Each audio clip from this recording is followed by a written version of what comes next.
Hey, welcome in. So still in Karura? Why isn't it following me? There you go. Try to do this so I can open my eyes. So, working in Karura Forest in Nairobi, wonderful place to be. And I've thought to have a session about the faith. What you believe in, why you believe in it, and having that conversation with yourself.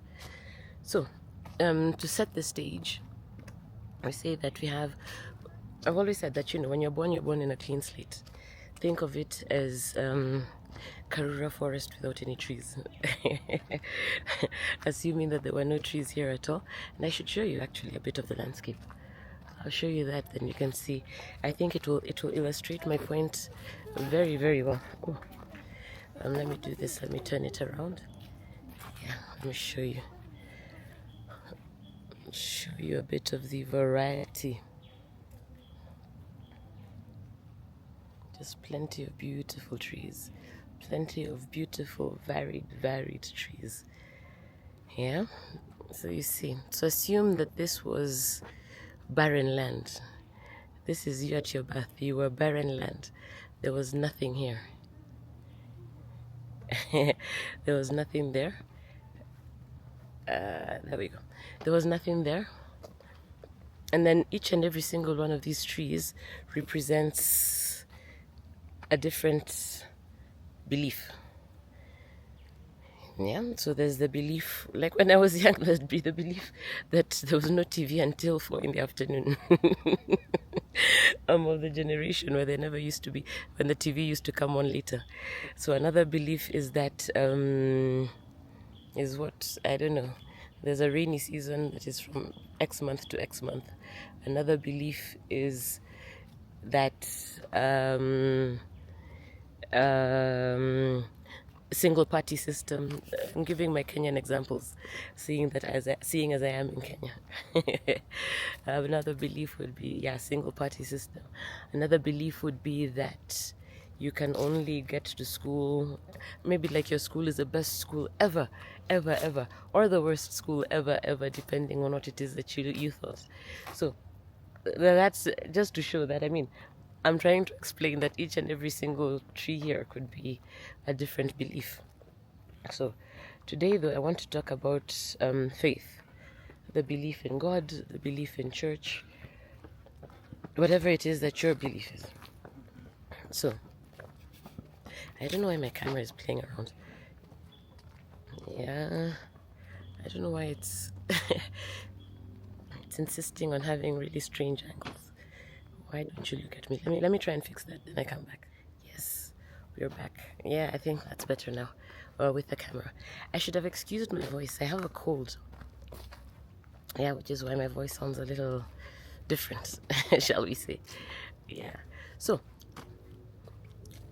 my experience of faith. So, I've been raised Catholic, always in church, not a big deal, and I don't think that's uncommon. I went to Catholic schools, no big deal. So it is within my adult years that I started questioning what I've been taught. And because interestingly, within the Catholic Church, you're not allowed to question. They call it, is it dogma? Is it the dogma that there are things that are because they are?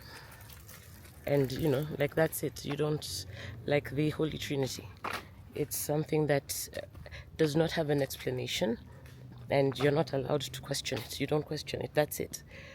And because I've been brought up with the church from such a young age, I just didn't question things that that you've been taught not to question. Yeah, it just made sense to me that that's the way it should be. And I lived like that, and I was happy. No big deal. But then in growing older, it's one of the things that I realized, and it's what, in fact, I teach here on this channel. The importance. Now we are going uphill. The importance of questioning each and every single belief you have. It could be that you'll end up in the same place, which means that you yourself are attuned to whatever the belief was. Or it could be that you end up elsewhere. I see a bench. I'm going to rush to the bench. A bench. We can sit and I can take a breather. So anyway, I was saying that it's important to question each and every single belief, because as we said, it's these trees. So someone else is the one who planted them for you when you were young. It as a child, your slate is clean. You don't have any input. They say that human beings are the only animals which are born so completely helpless. Without our parents, without our caregivers, we are completely helpless. We shall die. And I was reading what's his name, Yuval, Homo sapiens, the author of Homo sapiens, Harari. Yeah, and what he was saying is that in giving up, in creating more, in standing on our 2 feet and creating more space for more brain power, what was lost was this ability to survive by ourselves. So we gave up. It was like a trade-off. In seeking intelligence, we traded off survival skills. Yeah. So anyway, because then these different seedlings that have been growing quietly within you, you can think of it as the imagery of the wheat and the chaff in the Bible. This story where they say that there's someone who came to sow in weeds with the wheat. And what has to happen is that the two have to grow together until that point of harvest, when it is the point at which they're going to be separated. So think of what I'm talking about to be like the point of harvest. The point of harvest. And I do want to encourage you to question your faith. Question your faith and question your belief system. Because it is true that many of us, I was born into a Catholic family. And that is the reason why I'm Catholic. So from a very young age, I was aware that it was inconsistent within me, within my own internal belief system. I did not believe that the God I served was going to kill off anyone who's not Catholic. For me, the very notion was absurd. The story of going to hell. And that's what a lot of religions teach, that they are the one true religion, which means that every other religion is fake. So from a very early age, I rejected that notion. I refused to believe that my friend Amina, I didn't have a friend Amina. I think I had a friend Fatuma. My friend Fatuma was going to go to hell because she's a Muslim. No, that this God who creates life across the whole globe is going to determine that because Christianity did not reach this particular corner, then the people who are there are destined for flames. No. And even beyond that, in growing up, I've come to have a more clearer image of God, my God. And my God is really not a God of hatred. My God doesn't have. My God is pure love, pure love, pure love. So all these, I got conflicted with the Old Testament and all these stories of violence, and for me it didn't feel right. And I'm not saying it's not good. I'm just saying that for me it didn't feel right. So, and I remember even from a very early age, I think we've been told to concentrate more on the New Testament, because it's in the New Testament that Christ comes and God becomes somewhat nicer.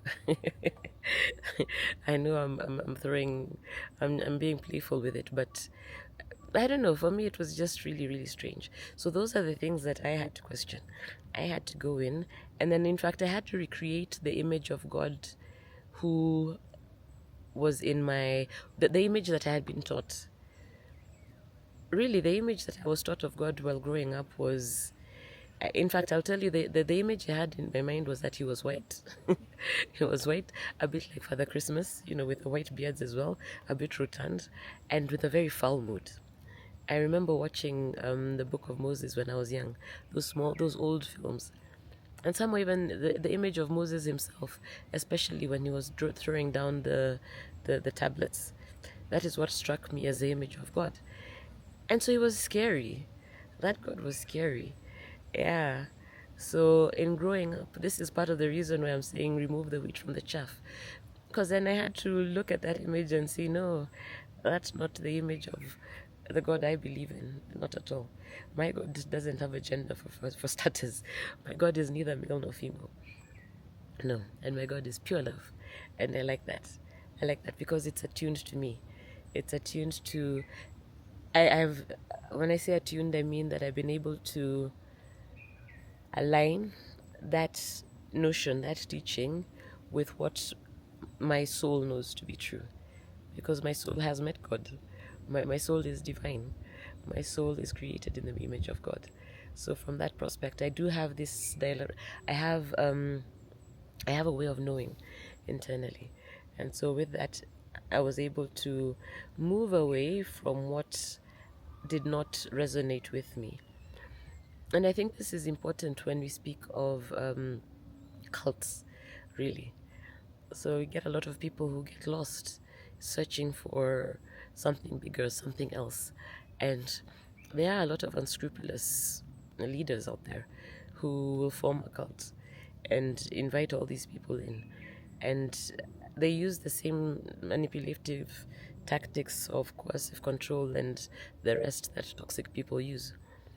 So without this internal alignment, without this ability to connect to yourself, without this ability to interact with your soul and ask it questions.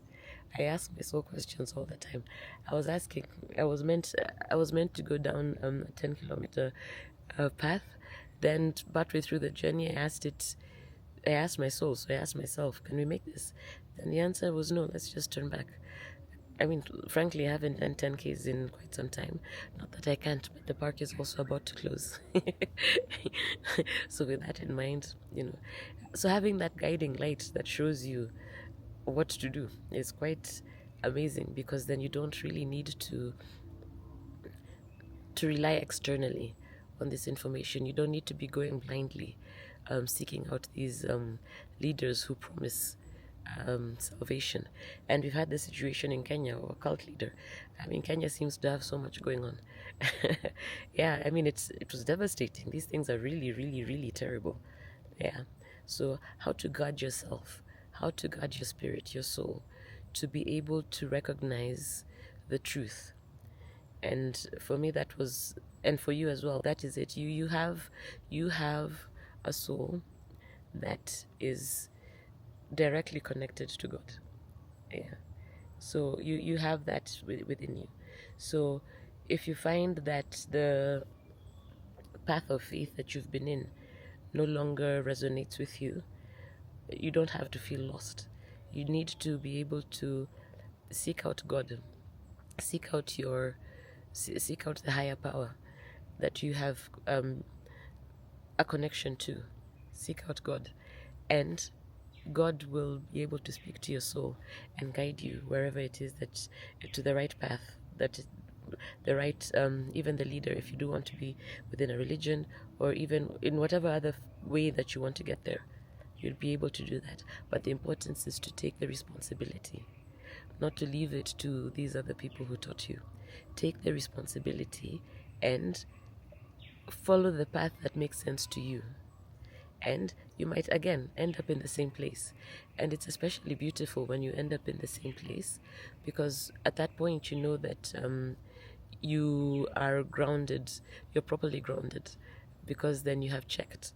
You have looked at your forest, you have looked at the trees that were there and realized that, yeah, these trees are the ones, these strong trees. The baobab, I don't think there's any here, is the one that resonates with me, is the one that's showing me my future path. Yeah. Well, that's all I have for you today. I then now need to get back on my path. I always appreciate you joining me. So until next time, bye bye.